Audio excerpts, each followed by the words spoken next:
She flung her keys onto the kitchen counter, humming that same old tune, a French melody that bubbled up whenever she'd been with him. I sat at the dining table, divorce papers laid out in precise rows, a quiet arsenal.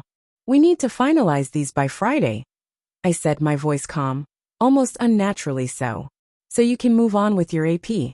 Her face blanched, color leaching away in a heartbeat. Her lips parted, but no sound escaped. Then a sharp cry. "What are you saying?" I held her gaze, those eyes that once swore forever, and said, "Take a seat." We'd been married a decade, sweethearts from high school who beat the odds, or so I believed. From a tiny apartment and cheap ramen dinners, we carved out a life. A house in the suburbs, 3 bedrooms, a mortgage. She taught kindergarten. I handled IT for clinics. I saw her as my rock, my refuge. But then came the late-night grading sessions, impromptu weekend workshops, a sudden obsession with jogging. I ignored the warning signs. Love clouds your judgment, numbs your instincts, turns you into your own saboteur.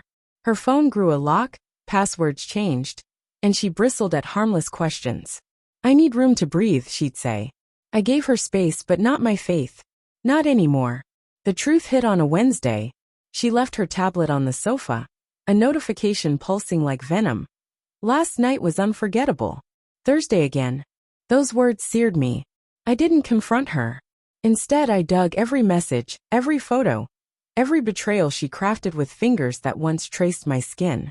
8 months of lies with Andrew Palmer, her married assistant principal, father of 3. Our savings funded their hotel stays. Our home was her cover story. I didn't yell or break. I strategized. Betrayal is a skill, but so is justice.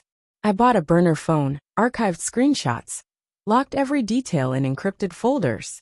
I tracked down his wife, Michelle, a nurse with an open Instagram, and mailed her a USB. No sender, no letter, just evidence. Let her choose her path.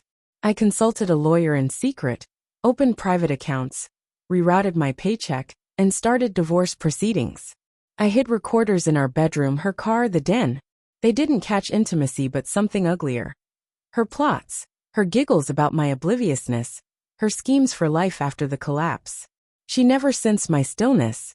I dismantled her world with care. I canceled our credit cards, froze our joint accounts, shifted my assets to a trust. Then I orchestrated the reveal. I planned a surprise anniversary dinner for Friday, invited our dearest friends, said we needed to rekindle. She beamed unaware.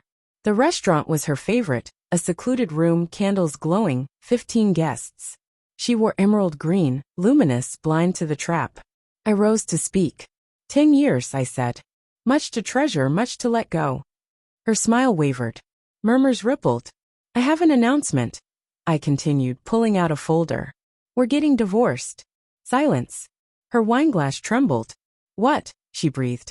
"Don't fret," I said. "You'll be free by Friday. Free for Andrew, no shame." A gasp. "Her brother, maybe." I placed the folder before her. Screenshots, transcripts, audio files, a duplicate of the USB. Her expression shattered. I turned to her friend Sarah. "You vouched for her lies." I saw through it. Sarah's fork clinked. "To my parents. Thank you for raising me with integrity. It led me here." I left before dessert. She followed me to the parking lot, tears streaming like spilled paint. "You ruined me," she choked. "No," I said, facing her, steady as stone. "You lit the fuse." I showed the reflection. She reached out. I stepped away. "You don't get to touch me now." Her breath hitched. "Why?" she murmured. "You slept with your boss in hotels we couldn't afford while I fixed our leaks. That's why." She wept. I turned and walked. That night, I slept soundly, the quiet no longer heavy but soothing. Her reputation frayed, his marriage dissolved, my finances safe. But beyond that, I reclaimed my core, deliberately, meticulously holy. People think revenge is chaos. It's not. It's calculation. She spun a web of charm and deceit. I closed it with truth. Betrayal is a craft, but so is reckoning.